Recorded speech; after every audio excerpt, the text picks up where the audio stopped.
salaamaaleykum mbokku internetu Dak Médina mbokki Sénégal mbokku diaspora encore une fois ñu ngi ñëwaat ci seen série de reportages sur les femmes qui ont excellé dans leur domaine mois de mars prétexte waaw tey nag ñu ngi ñëw fii école Alassane Ndiaye Alou ñëw seet fi la directrice de l'école madame Fatoumata Traoré ñu war a waxtaan ak moom ci jaar-jaaram ñu war a waxtaan ak moom li mu gisee enseignante ñu war a waxtaan moom tam moom ak yan conseil également tam la war a jox xale jigéen yi nga xam ne tey bëgg nañ jàngale kon mbokk yi internet yi topp leen ma ñu dem waxtaan ak directrice bi. asalaamaaleykum wa rahmatullahi wa taala wa barakatuhu maa ngi nuyu waa Dak Médina yëpp di nuyu internet yi nga xam ne ñoo ñuy seetaan di nuyu sama mbokk jàngalekat yëpp muy góor di jigéen waaye di beral loxo jigéen ñi enseignante yu jigéen vraiment maa ngi leen di beral loxo di leen jox nuyoo bu spécial. Là, moi je me nomme Fatoumata Traoré et je suis la directrice de l'école Alassane Ndiaye Alou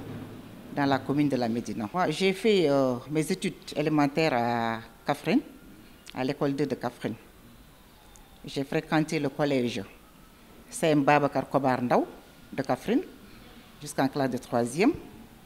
Et en 1989, j'ai obtenu mon BFM et je suis orientée au lycée technique Abdoulaye Niass de Kaolack.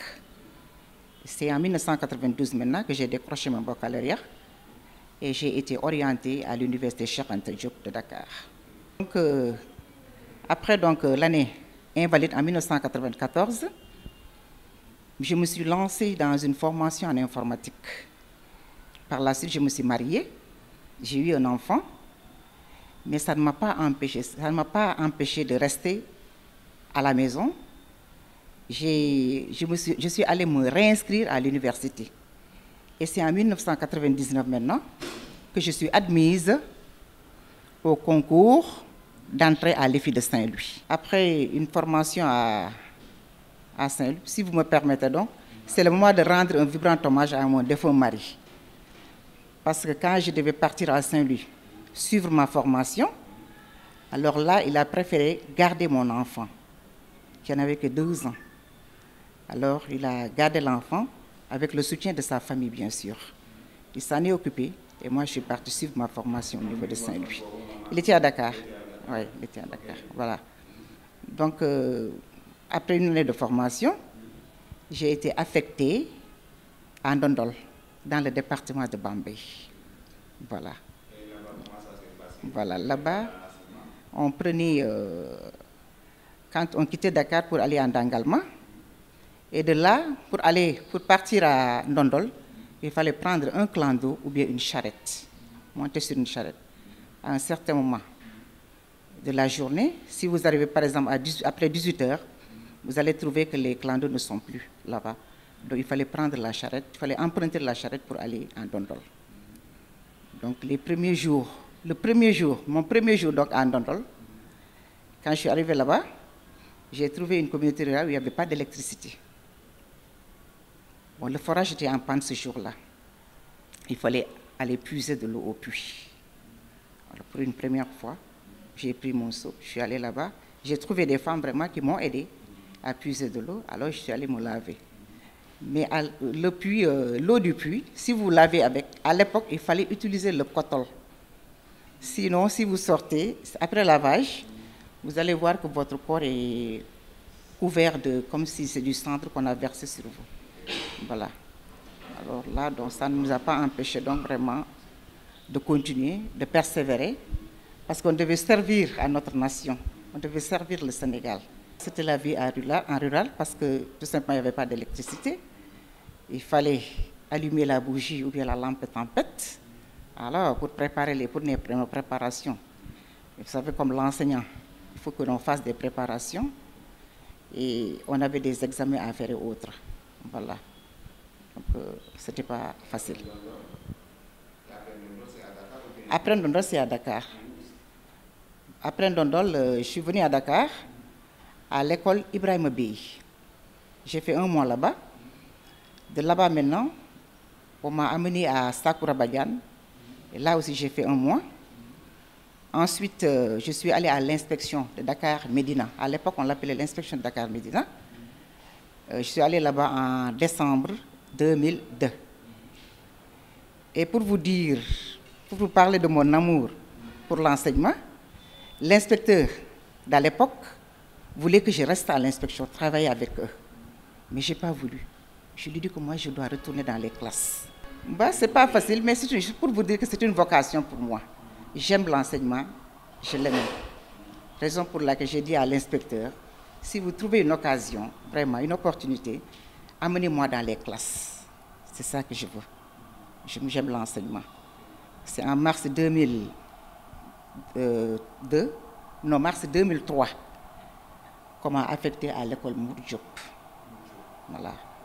De Mour Diop maintenant, en janvier 2006, je suis arrivée à l'école Alassane Ndiaye Alou, toujours comme enseignante clé en main. Et maintenant, en 2022, j'ai compétit au poste de responsabilité pour être directrice de l'école Alassane Ndiaye Alou. Voilà. Bah, c'est pas facile, mais ce n'est pas impossible. Voilà, parce que tout simplement, comme vous le savez, dans un groupe, il y aura toujours des récalcitrants. Mais en tant que management, en tant que bon manager, vraiment, il faut toujours les tirer vers vous. Il faut toujours essayer de les tirer vers vous. Voilà, donc, on n'a pas assez de problèmes. J'en profite vraiment pour remercier les enseignants de l'école Alassane Ndiaye Alou pour leur engagement, leur dévouement, leur travail bien fait. Voilà, parce que depuis que je suis là, ils m'ont rendu la tâche facile. Comme vous le savez, dans tout travail, il y a des obstacles, il y a des difficultés. Voilà, parce que comme éduquer des enfants, gérer des enfants, ce n'est pas facile. Et nous sommes là pour instruire et éduquer en même temps. On rencontre de plus en plus de femmes dans l'enseignement actuellement. Pratiquement, si vous regardez dans les écoles, il y a beaucoup plus de femmes que d'hommes, surtout à l'école élémentaire. Parce que tout simplement, nous sommes nées éducatrices, nous sommes des mamans, hein? Nous sommes des sœurs. Alors là, nous pouvons vraiment veiller sur les enfants. Maintenant, nous sommes des économistes, des gestionnaires, un peu partout. Voilà. Même des médecins à l'école. Vous voyez la boîte à pharmacie qui est là. Quand un enfant se blesse, on s'en occupe. Voilà, c'est ça. L'autonomisation de la femme enseignante, il faudra libérer la femme. Et libérer. Lui faciliter la tâche dans son travail. Parce qu'il n'est pas facile d'allier foyer et travail. Donc si on leur facilite la tâche, vraiment, ça pourra aller. Le travail, vraiment, le travail, c'est le travail, c'est le boulot. Et c'est rémunérant. Il faut lui donner du temps, le maximum de temps. Mais lui alléger la tâche au moins. Il y a beaucoup de devoirs à faire en classe. Ouais. Diminuer un peu le nombre de devoirs à faire à l'école. Voilà, c'est ça, vraiment. C'est une situation qui n'est pas très facile. Parce que moi, à un moment donné, j'ai voulu faire des études approfondies. Mais je me suis dit que quand je pars étudier, je peux sacrifier mon ménage ou bien sacrifier les enfants qui m'ont été confiés à l'école. La valeur ajoutée de la femme enseignante, c'est surtout le comportement de la femme envers les enfants. Parce que les enfants ont tendance à copier sur leurs enseignants. Donc si l'enseignant n'a pas un très bon comportement, alors ça peut se refléter sur l'enfant. C'est leur demander de travailler, de bien travailler. Parce qu'il n'est pas facile d'enseigner quand même. De poursuivre leurs études, de bien travailler à l'école pour au moins accéder au poste de responsabilité aussi. Tout chacun a besoin d'avancer. En tant qu'enseignant, si vous voyez des opportunités de se présenter à un concours, il faut le faire. Là, c'est vraiment quelque chose de bon. Parce que tout un chacun veut avancer quand même. Voilà. Moi, je ne trouve pas d'inconvénient. Tant qu'on peut persévérer, il faut le faire. Une figure politique femme. Je vais nommer Aïssata Tall Sall. J'aime sa façon de faire, son engagement, son dévouement. Vraiment, elle est au top sa façon de parler, je l'admire beaucoup, en toute franchise. Ma maman, ma mère, c'est un modèle. On nous demande de suivre les modèles et non pas les modes. Moi, ma maman est un modèle pour moi. J'ai beaucoup appris d'elle sur le plan social. Une femme généreuse qui aime aider, en toute franchise, vraiment. Qui a aidé beaucoup de femmes à faire du commerce. Elle les aidait à s'autofinancer. Elle finançait les femmes qui allaient acheter des marchandises, allaient les écouler et lui rendre son argent. Donc aussi, souvent, elle avait des marchandises à leur donner. Après avoir écoulé, elle lui remet son argent. Donc c'est une femme très très brave. Jusqu'à présent, machallah, qu'Allah lui accorde une longue vie. Elle est toujours dans ce métier. Elle n'a pas encore baissé les bras. Maman, je souhaite que ma mère vive encore très très longtemps et qu'elle ait une santé de diamant. Vraiment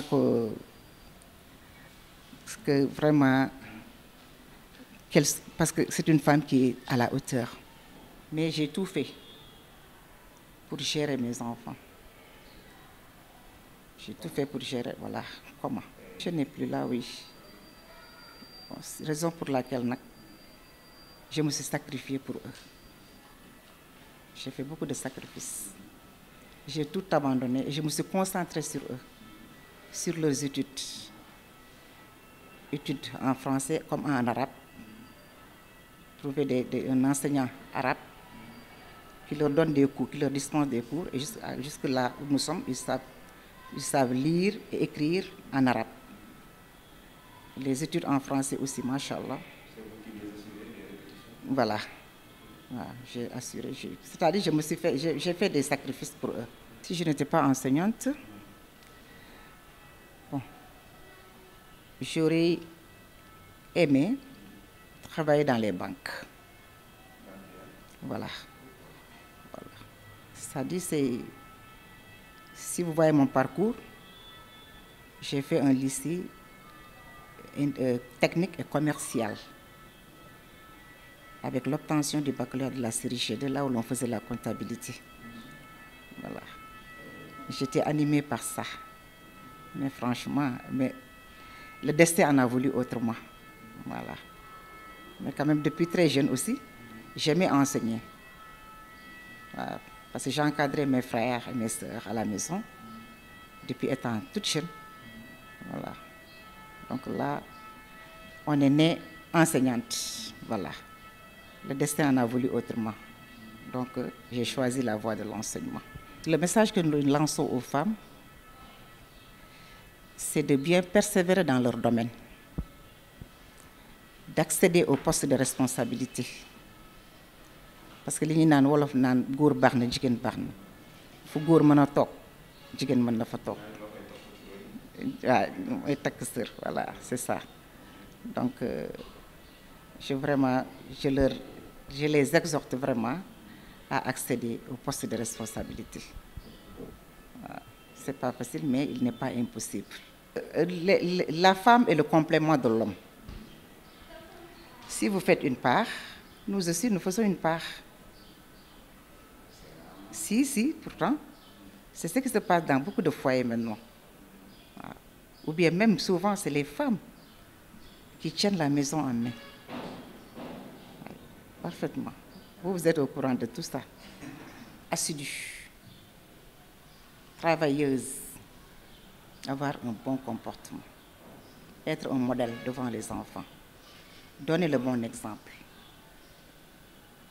Être aussi bon. Ça, quand je dis travailleuse, avoir un certain niveau d'études aussi. La différence, c'est que la femme, l'homme enseignant a beaucoup plus de temps que la femme enseignante. Ils ont beaucoup plus de temps que la femme enseignante. Parce que la femme enseignante s'occupe du foyer et aussi s'occupe de son travail à l'école. Vous voyez la différence? Alors que l'homme, lui, à la descente, alors, comme vous le savez bien, il est là, attendre que tout soit prêt. Remerciements vont d'abord à l'endroit de mes enseignants. Parce que c'est eux qui font ma force. Sans les enseignants de cette école, je ne serais qu'une coquille vide. Ils sont tous engagés. Ils sont dévoués. Ils aiment ce qu'ils font. Ponctuels aussi. En tout cas, vraiment, je les remercie tous. Et je ne cesserai jamais de le dire. Et ils me respectent beaucoup aussi, en tant que femme. Ils me vouent un respect vraiment. Vraiment. Machallah. Je leur rends cela.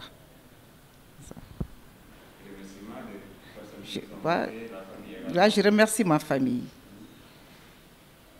Ma belle famille aussi, qui m'ont toujours soutenue aussi. En tout cas, mon mari, lui, n'est plus là, bon, que son âme repose en paix. Je remercie mes enfants qui m'ont compris. Voilà, franchement, ils m'ont compris, ils m'ont aidé, ils m'ont poussé à aller de l'avant aussi. Oui, franchement. Il y a aussi... je remercie mon nouveau mari parce que je me suis remariée avec M. Koulibaly. Je lui fais un coucou de passage. Franchement, là où il est. Voilà. Chers internautes, gis ngeen tey waxtaan bu am solo bi nu def ak la directrice de l'école Alassane Ndiaye Alou madame Traoré mu wax ñu jaar-jaaram mu wax ñu fi mu ni mu def ba nekk enseignante également tamit duggoon na université également yooyu yëpp mu am solo muy wax ni muy manager c'est corps enseignant bi ak conseil yu tamit yaay vraiment muy ko am muy référence muy koo xam ni tamit kuy performer ci domaine di leen wax ni rek émission yi du yem fii également tamit di leen ko continuer fii di mois de mars bi di jeex di leen jaajëfal di gërëm tamit également tamit ñi nga xam ne tamit ñoo nekkoon à la coordination man ngeen ni seen mais am na ñoo xam ne tamit derrière cette vidéo il y a plus de 5 personnes qui y travaillent di jaajëfal Malick le directeur tey nekk ci caméraman bi di Lamine tamit l'infatigable bi nga xam ne tamit moo nekk à la coordination Adama ci régie bi ñoom Papa Gueye Mass Mbacke ñoom ñëpp di leen jox dig daje ba beneen yoon ci beneen émission ci parcours jàmbaar yi